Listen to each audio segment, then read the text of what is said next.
The night I realized I didn't belong in that ballroom anymore. The chandelier looked like a spotlight on my failure. The laughter sounded like it had my name in it, and the marble bench in the winter courtyard felt colder than the ice in everyone's glass. 5 women in a row had smiled the same polite smile and said some version of, "Not tonight. Not you. Not with those rumors trailing behind you like smoke."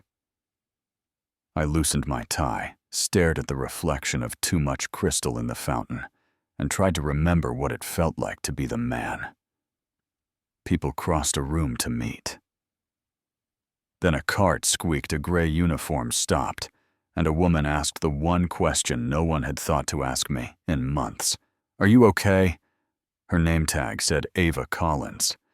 Her voice was steady and warm, and before I could lie convincingly, she pressed a bottle of water into my hand, like it was a lifeline. "Air helps," she said. "Water helps more." We sat on that bench, like we were just 2 people catching our breath. Not a disgraced CEO and a night shift janitor. And she split a turkey sandwich without making it a big deal. Like feeding a stranger at midnight was the most normal thing in the world. I told her the PG-13 version, that the board at Coal Industries had voted me out, that the engagement everyone read about quietly collapsed. That the phone still rang, but mostly with damage control and lawyers, not friends. She didn't ask for the gory details or the market tickers. She said setbacks aren't endings, they're detours that hurt, and invited me for staff room coffee at midnight if I was still around. I showed up because something in her tone made it sound less like charity and more like a door I could walk through without leaving a piece of myself behind. The staff room wasn't much, humming fridge metal chairs, posters with curling edges. But the conversation was real, and real will beat fancy 9 times out of 10. She told me about getting laid off from a bank, about night classes and social work, about a little sister she was helping through school. And I told her about building Coal Industries from a borrowed desk to a glass tower, then watching the tower sway when I trusted the wrong people and forgot the right questions. "You're grieving," she said. "Not just a job, an identity." And I swear, it was like someone finally named the thing clawing at my ribs. "Come volunteer at the Riverside Community Center this Saturday," she added, like it was obvious. "You'll serve eggs, you'll carry boxes. You'll remember the world is bigger than your fall." So I showed up at dawn, terrified and useless, and left bone-tired and strangely lighter, because a teenager named Miguel asked if people like him could learn to code, and a grandmother asked if I knew a clinic that spoke Spanish, and a young mom wanted a path to childcare that didn't involve 3 buses and a miracle. I did what I know how to do. I listened, I took notes, I connected dots. And when I handed Mrs. Rodriguez a list of clinics with phone numbers and hours, Ava smiled this small, proud smile and said, "That's caring, dressed up as research." We made that a rhythm. I'd bring coffee to the hotel on her breaks. We'd compare notes about Riverside. We'd laugh at how terrible the staff room brew could taste and still feel like medicine. Somewhere between the 4th paper cup and the 7th Saturday, I looked at her and felt the floor shift. Not the dizzy kind, the steadying kind. And the truth came out before I could polish it. "I think I'm falling in love with you." She didn't flinch or swoon. She asked the question that mattered. "Are you in love with me, or with how I make you feel useful?" You know what I mean. I told her I wanted to pay for her classes so she could quit the second job that was stealing her sleep. "Loan," she said, "not a handout interest when I graduate." "That's dignity," I said, "handout, shake on it deal." Then the call came. "We need you back." Not as a consultant, not a apology tour CEO with full authority, fix what we broke after we pushed you out. 6 months earlier, I would have sprinted barefoot across glass to hear that.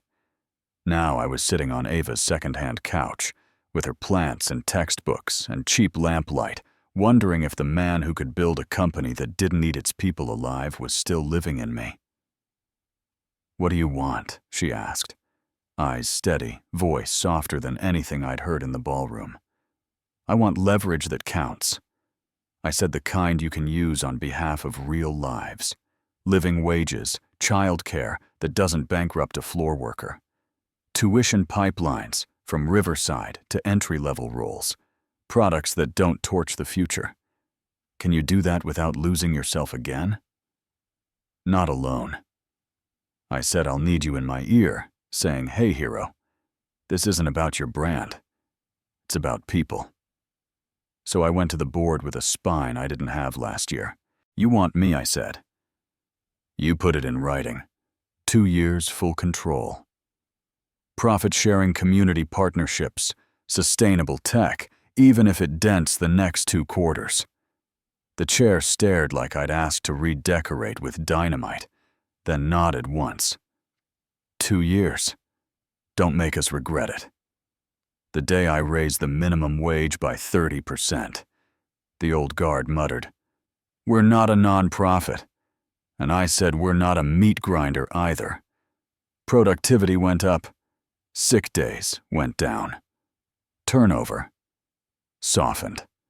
At Riverside, the breakfast line got longer and the tutoring tables got crowded, and I started sleeping at night, which felt like a luxury I hadn't earned, but took anyway. That was the climb. Here's the drop.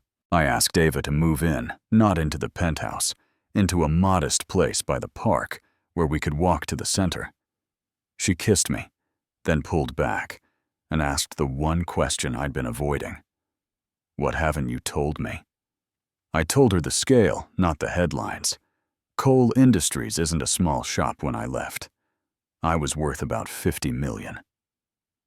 The stock climbed when I came back, now more. She sat down like gravity had doubled. "You let me think you were a man with bad luck, not a man with 8 figures and a bruised ego." I said I wanted her to love who I am now, not what I used to be. And she said that's still a decision you made for me. She asked for space. 2 days later, an article dropped. The redemption of a millionaire CEO. Photos of me pouring orange juice at Riverside, quotes from volunteers. Ava's name, her school, her job at the hotel. Her phone exploded. Her boss asked if she was quitting now that she'd landed someone. Classmates texted reporters, camped. I knocked on her door with a lawyer on speed dial, and apologies lined up like soldiers. "You can't sue the internet quiet, Ethan," she said. Voice flat, eyes tired. "Just stop managing me like a crisis. Let me decide what help I want. Let me be strong in my own way. And if this relationship brings cameras to my front door, I get to choose whether I open it." I stepped back.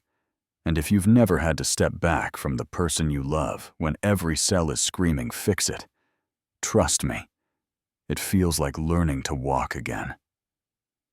Saturday at Riverside. The room cooled when I walked in, then warmed as the work swallowed us. Miguel wanted help with a bug. Mrs. Garcia asked about her son's essay. Sophia tugged my sleeve and asked where Miss Ava was. At 11, the door opened, and Ava walked in with her chin up and courage you could hang lights from. We worked side by side without talking until Mrs. Rodriguez locked us in the storage room between boxes of canned beans and said talk like adults, then come out and serve lunch. I said the thing I'd been afraid to say. I hid the number because I was scared you'd see me differently. She said the thing I hadn't let her say. I rejected help because I was scared I'd see myself differently. We made new rules in that dim little room. Complete honesty, ask before you fix, ask for help before you drown, and no decisions about our life made in rooms the other person isn't in. When we came out, nothing looked different, and everything felt different. Yeah, that happened. Life after the twist isn't a bow, it's a practice. I still run Coal Industries with the 2-year autonomy the board signed, and I still get emails that say, stick to profits and leave the sermons at church. I still pour coffee on Saturday mornings, and still mess up pancakes in front of children who heckle like small comedians. Ava finished her internship, took a job as a family crisis counselor, and pays the loan back on a schedule we built together because dignity is a muscle, and we both want to keep ours strong. We picked a place near Riverside where the landlord knows our names. We learned how to leave our phones in the kitchen and listen without fixing, and we fight clean when we have to. Sometimes we talk about a wedding. Sometimes we just hold hands on the bench where we met and count the ways we got lucky. And I know this part will split the room. Which is exactly why I'm saying it out loud. Some days I think about cashing out building a private fund for community work where I don't have to justify kindness with spreadsheets. And some days I think the bigger fight is right where I am, inside a company changing what success measures and who it serves. So tell me honestly, if it were you, would you walk away from the corner office to build something outside the system? Or would you stay and keep pushing for profit-sharing childcare and community partnerships, even when investors threaten to revolt? If you were, Ava, would you stay with someone whose name drags cameras onto your street? Or would you walk to protect your privacy and independence? Where's the line between support and control, between charity and change, between love and rescue? Drop your take. Below, share what you've seen in your own life or your own neighborhood. Intimate if you need to agree, if it feels right. I'll be down there reading every comment, trying to learn the next right thing to do.